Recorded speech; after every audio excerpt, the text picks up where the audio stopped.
Halo adik-adik semuanya, selamat berjumpa kembali dengan saya dalam topik pembahasan kita kali ini, yaitu teori pembangunan dan wilayah pembangunan di Indonesia.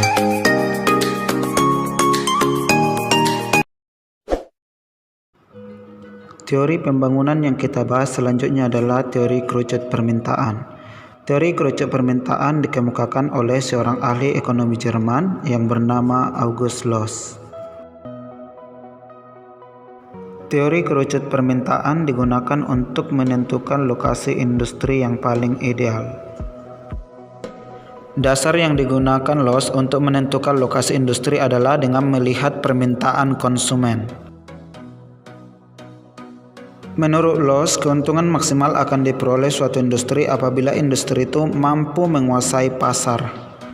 Oleh karena itu, menurut Loos, lokasi yang paling ideal untuk mendirikan industri adalah dekat dengan pasar atau konsumen. Mari kita lihat gambar kerucut permintaan berikut ini. Misalkan, Q besar sama dengan jumlah permintaan, Q kecil sama dengan produsen, dan P sama dengan harga, serta F sama dengan jarak. Dari gambar tersebut dapat kita simpulkan semakin jauh jarak produsen ke konsumen, maka permintaan akan semakin menurun, serta harga barang akan semakin meningkat.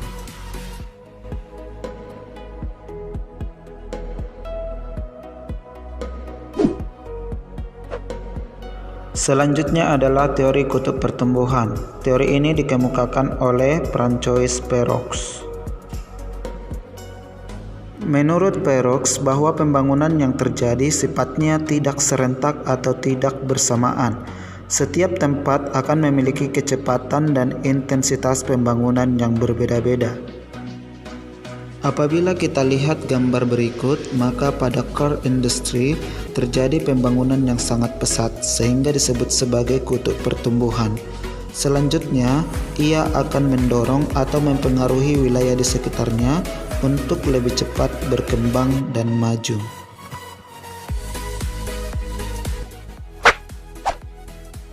Sekarang mari kita lihat tentang faktor penentu pembangunan wilayah dan aspek pembangunan wilayah.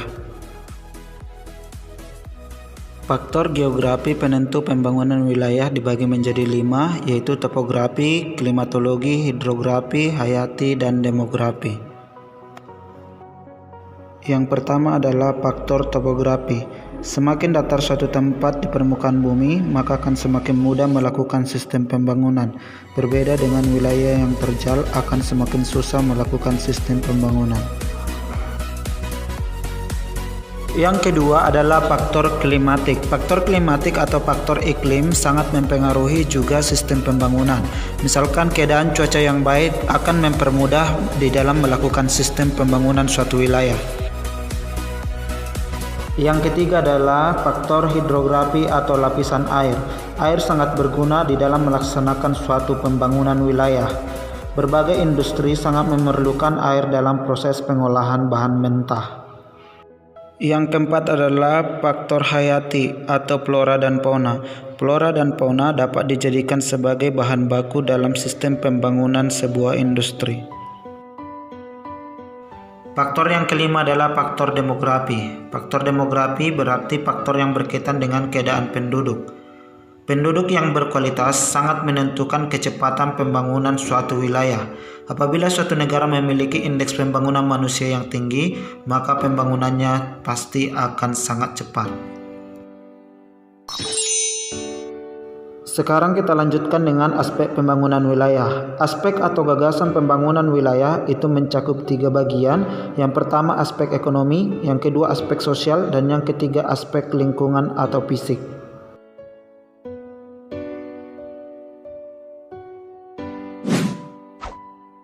Oke adik-adik, sekarang kita lanjutkan dengan wilayah pengembangan industri di Indonesia. Wilayah pengembangan industri di Indonesia ini dibagi menjadi 7 wilayah. Hal ini didasarkan pada potensi dan keunggulan sumber daya alam masing-masing wilayah. Kita tahu bahwa sumber daya alam di Indonesia itu tersebar tidak merata, sehingga harus dilakukan sistem pembangunan sesuai dengan potensi sumber daya alam pada masing-masing wilayah tersebut.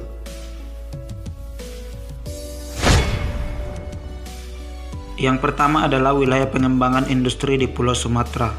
Industri yang dikembangkan di Pulau Sumatera seperti batubara, perkebunan kelapa sawit, perkebunan karet, pertambangan timah, bauksit, dan kaolin.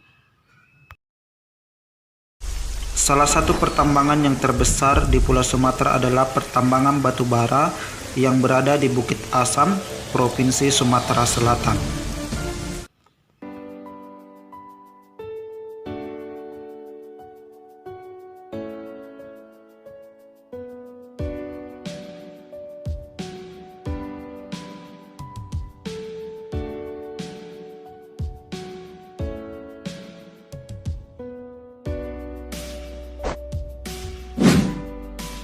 Yang kedua adalah wilayah pengembangan industri Jawa dan Bali.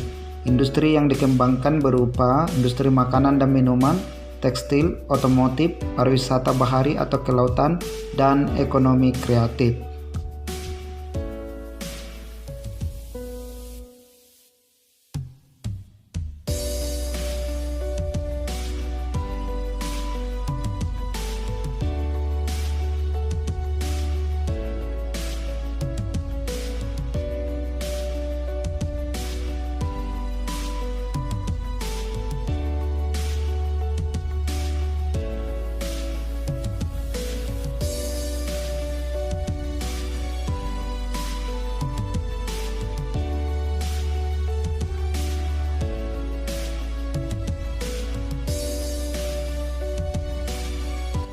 Pengembangan industri yang diusahakan di Pulau Kalimantan adalah pengembangan industri pengolahan hasil-hasil hutan, pertambangan batu bara, dan perkebunan kelapa sawit.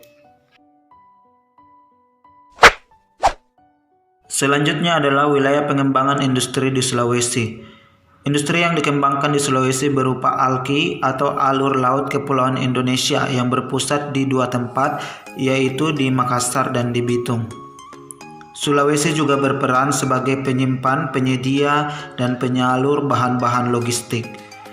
Selanjutnya, di Sulawesi juga dikembangkan untuk kebutuhan bahan pangan. Pertambangan nikel, pertambangan aspal juga terdapat di Sulawesi.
Industri yang dikembangkan di Kepulauan Maluku dapat berupa industri perikanan tangkap, pertambangan nikel, dan pertambangan tembaga. Dan yang terakhir adalah wilayah pengembangan industri Papua, dapat berupa seperti pengolahan bahan pangan, perkebunan, pertambangan emas, tembaga, dan minyak bumi. Salah satu pertambangan yang sangat terkenal di Papua adalah pertambangan emas, yaitu pertambangan Freeport.